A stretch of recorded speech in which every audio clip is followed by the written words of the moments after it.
Ipalpalagip ti lokal a gobyerno ti La Trinidad kadagiti driver ken operator ti public utility jeepney iti nasao nga ili ti panangkisayda iti voluntary fare rate gapu iti panagbaba ti presyo ti petrolyo iti napalpalabas alawas.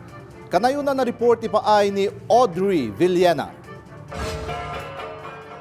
Naska nabawasan kan isubli dagiti jeepney driver iti La Trinidad ti sigud a rate iti minimum a pasahe kalpasan ti nagsasaruno nga oil price rollback. May palagip nga inaprubaran ti munisipyo ti resolution number 189-2006 anang suporta iti voluntary provisional fare increase nga insingasing ti sektor ti transportasyon kan napagnunumuan baban ti public consultation.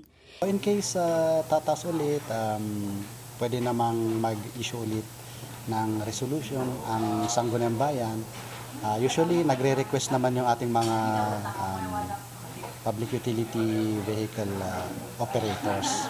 Kinunana pay nga adu pay laang dagiti PUJ drivers kan operators ti mangipat patungpal iti voluntary fare adjustments iti labas ti minimum a 13 pesos para iti umuna nga 4 kilometro. Sigun kadagiti drivers, posible nga agsubli iti 20 pesos a pasahe nung umatumanen iti nasurok sa nga gasot ti presyo ti petrolyo. Pag steady ti presyo ti crudo, ayos kami lang di 13 pesos na day. Basta 16, no, 65 no ag 70 kat. Dapat kumati kat additional gamin ng J70 nga day.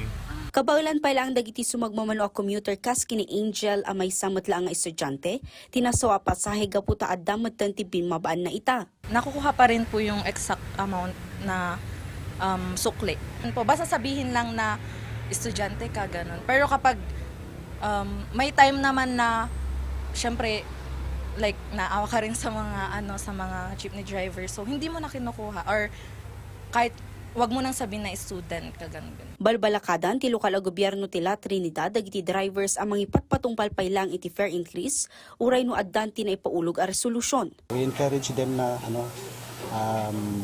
to comply with the policies provided by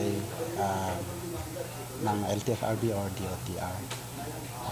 Suportahan nila yung mga programs ng DOTR para hindi sila ma-penalize. Sa ludsod dagiti daduma iti LTFRB, umno kaditi panangikabil dagiti driver iti voluntary fare rate iti uneg ti jeep imbes at approved rates. Bayad asaan laang ati minimum a pasay ti nanayunan met lang ti pasay iti sumarsaruno a kilometro adalya satan tilugan.